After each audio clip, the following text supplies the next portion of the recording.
Hello everyone, my name is Miss Terry. I'm the instructional coach here at Ferris. In honor of Black History Month, I'm going to do a hair braiding tutorial on feeding braids, which is one of our more modern methods that's used. So let's jump right into it. Before you begin braiding, you want to make sure to have your pieces of hair sectioned out. As you can see, I will have 5 sections that I will use to feed in as I braid. I have my comb, which I use for parting the braid.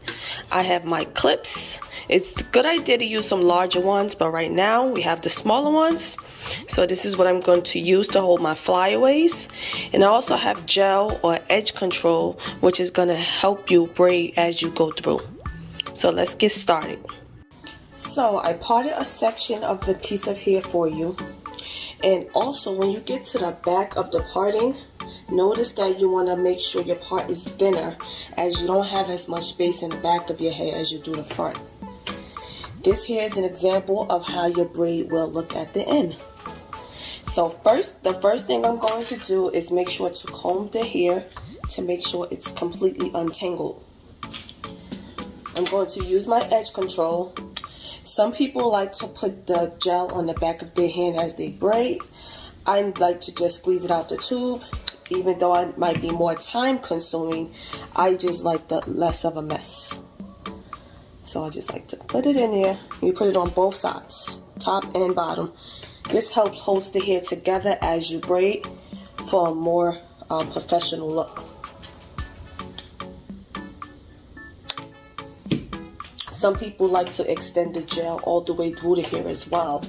It's completely up to you based off of how you like the texture of the hair to be as you braid. So before I begin braiding, I'm going to take one of the sections of hair that I separated earlier and break them into 3 sections. These 3 sections will be used in the beginning of the braiding process.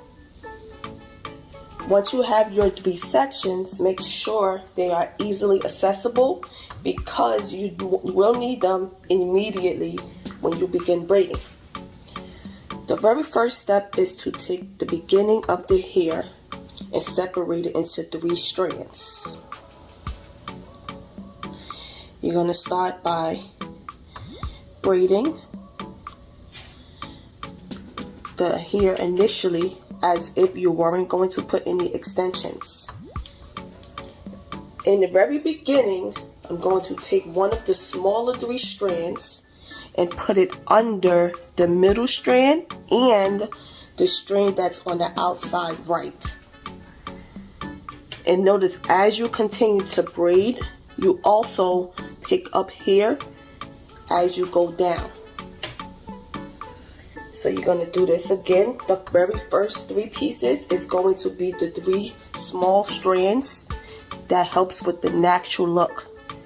You don't want your strands to be too large, because then the braid will not have a flow. It will be too bulky in the beginning. Alright, the last small strand, again put it under the middle and the outside, and you grab hair as you go, ensuring that the hair is untangled as you proceed to braid. So now, as I said, there's 4 of the sections remaining. We're going to take each piece and continue to braid the exact way. The more hair you add, the larger the braid will be. So this is completely up to you.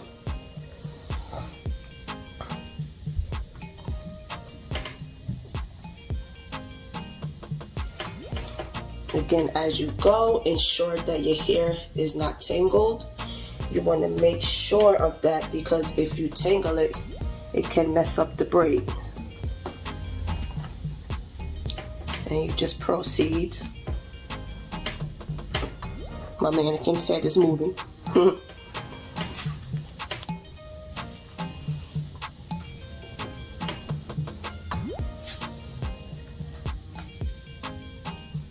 And that's the last piece I'm going to put in. But again, if you want a larger braid, You can literally continue to feed in here throughout the entire braid, depending on the thickness of the braid that you want. Right.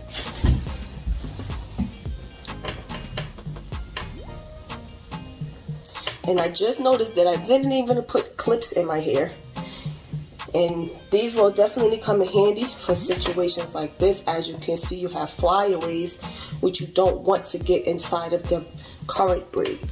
So you just put a clip to ensure you don't have any snags.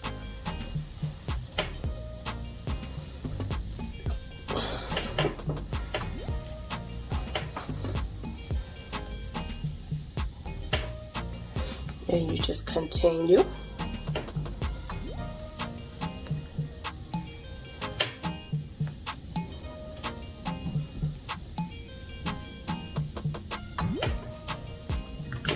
In addition to adding hair at the inside the braid, the more hair you add, the longer the braid will be at the end as well. So that's something you want to keep in mind when you're doing your braid.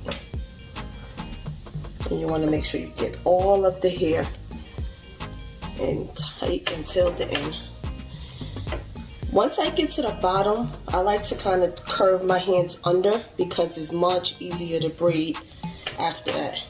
You will get flyaway hairs at the bottom. You could just take it out, put it to the side, save it up for cleanup later. So I'm just going to continue.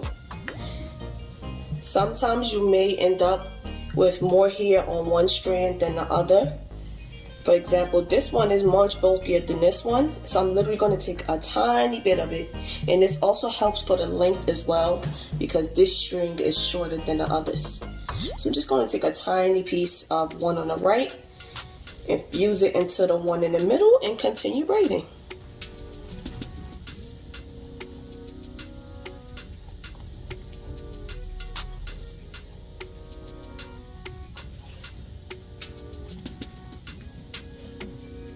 And you braid it all the way to the end. It's a good idea. Once you are completely finished, you dip it in hot water so that way you can have that nice sleek look and your braid doesn't come out at the end either. And boom, voila. Here's a closer look at the finished product.